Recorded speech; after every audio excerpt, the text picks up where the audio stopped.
This is the second episode of Theresa trying to bring this mower back to life. It's got all kinds of weird things going on. Got this mysterious cable. I'm not sure what that's supposed to go to.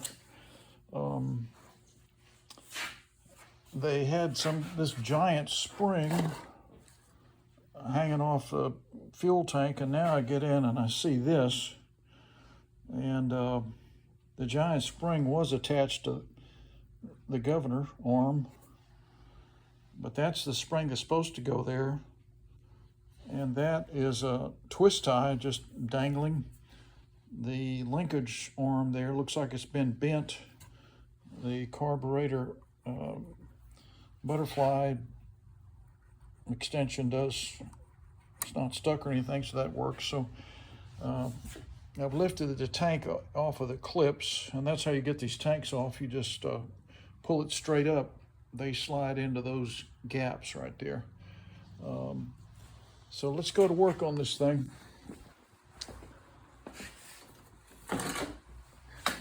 This is episode 2 of rescuing Theresa. I'm gonna try and turn this into a mower. I don't think I'll be able to save the self-propelled. It looks like it's pretty rough, but we'll see. So right now I've got to replace this little spring. There's no fuel in this tank. I want to check this spark plug and see if it is any good. See what condition it's in, because a lot of times people go into these, especially when I see one like this where they've changed all kinds of things on the mower, added things, left things off, and the spark plug it's not touching. I always like to make sure that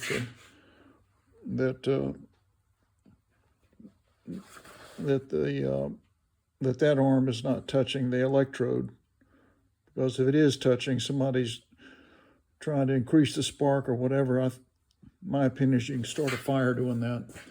So I'm going to clean this off.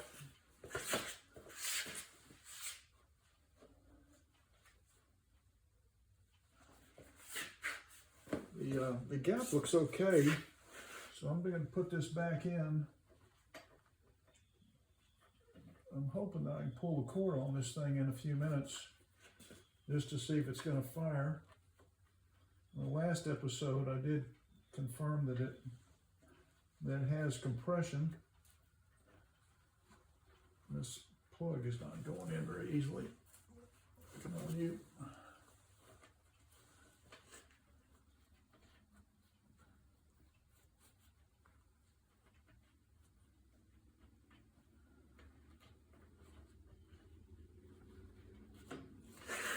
Wow, it's taking so long to thread in.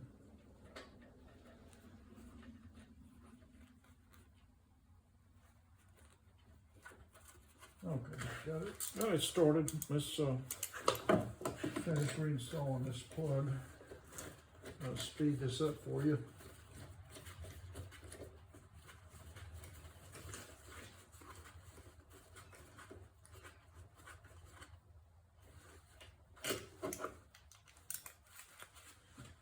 The rewinder on this mower was broken, and so I had to go into my spare parts and replace some of it.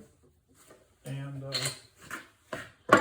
so the rewinder, this whole mechanism had come loose. The spring and everything had come out.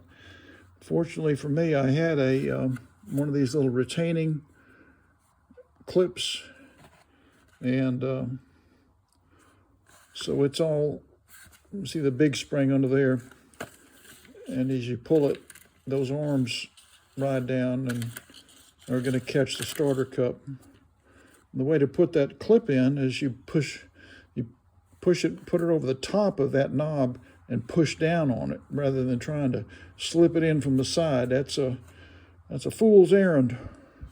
Just put it over the top and then push down on it. It'll clip into place. So this has been repaired, and I got the plug down back in, I think. Make sure I tightened it.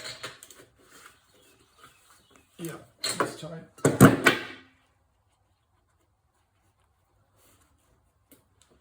Alright, so now I've got to get all this stuff off of here. I'm not sure what they were thinking when they attached a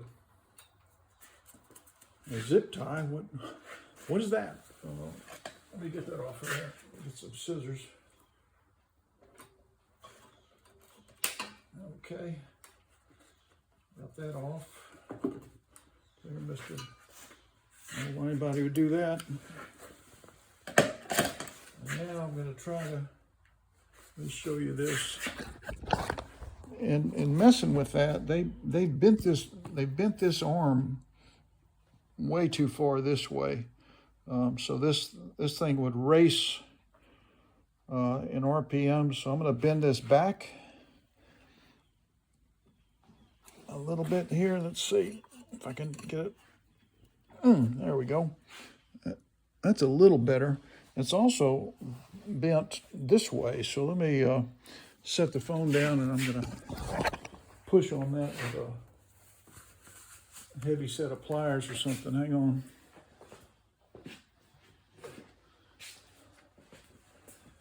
They get it back where it belongs, which is more in that direction.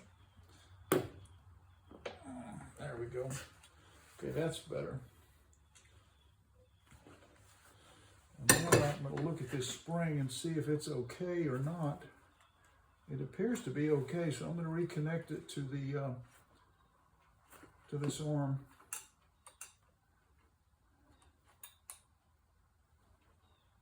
Get it in there. Come here, you. I'm going to get that. I'm going to line up with that hole. I don't want to stretch that spring too much. Come at it from the back side, try that. Yeah, that's a little better. Okay, so you can see this is now under spring tension, which is the way it's supposed to be. And I've got the tank off. Let me look under it while I've got it on. Look under here at this. Oh, good. No air filter. That's never a good sign. Wonder how long I ran it with no air filter. Looks pretty dirty. So let me brush some of this filth off of here and get all the grunge off. I mean, if they ran it this way for long, then they've shortened the life of this mower for sure. You don't want to run your car without an air filter. You don't want to run your lawnmower without an air filter. All right, so knock the heavy stuff off. I'm going to go ahead and put this tank back on, at least for the time being. It goes in these clips, slide down in place. We're going to see if this mower starts. It does have oil in it. I've checked that, so I'm going to take this off the table and pull the cord on it and see if I can get it to fire. I'll let you guys witness that, because I'm going to do it right out there. Hopefully it won't throw a bunch of oil all over my driveway. Oh, before I do that, I got to install the rewinder. So that goes here. I get my 3 5/16 screws that hold it on. There's kind of some extended shoulder bolts, long shoulders on there. There's my 5/16.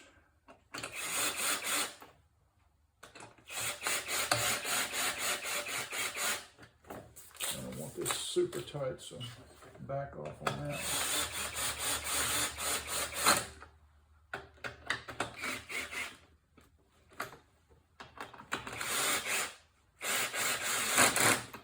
Okay, that's snug. All right, so let's take Theresa off the table. Squirt a little starter fluid in her. First, I'm going to bring this cord up here. I don't have to reach too far for it. Definitely got compression.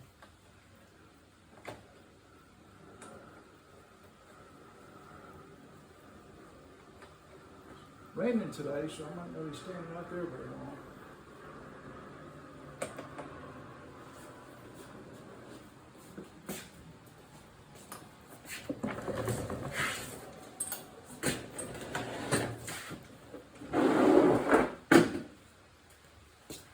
Let me get some starter fluid.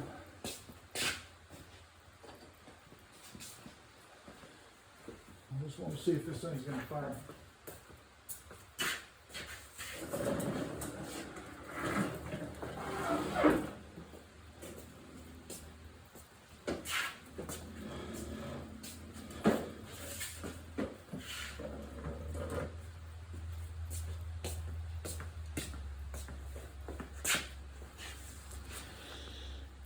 Starter fluid. I always like to put a little piece of flagging on this tube because the tube's always falling out and I lose it somewhere, but I find it if I got my flagging on it.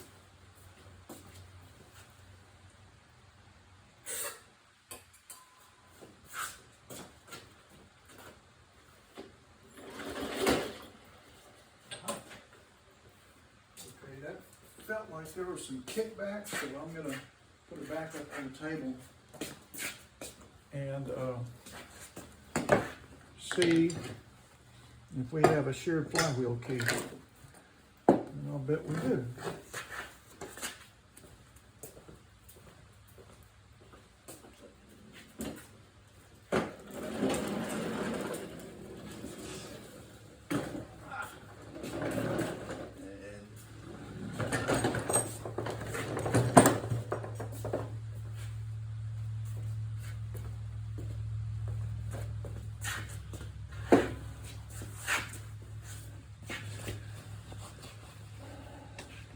All right, patience, guys. I don't want to make an hour video. I try to break them up into nice bite-sized chunks. So I'm going to sign off for now. When we come back, I'll have that rewinder off, and we're going to look and see if we have a sheared flywheel key.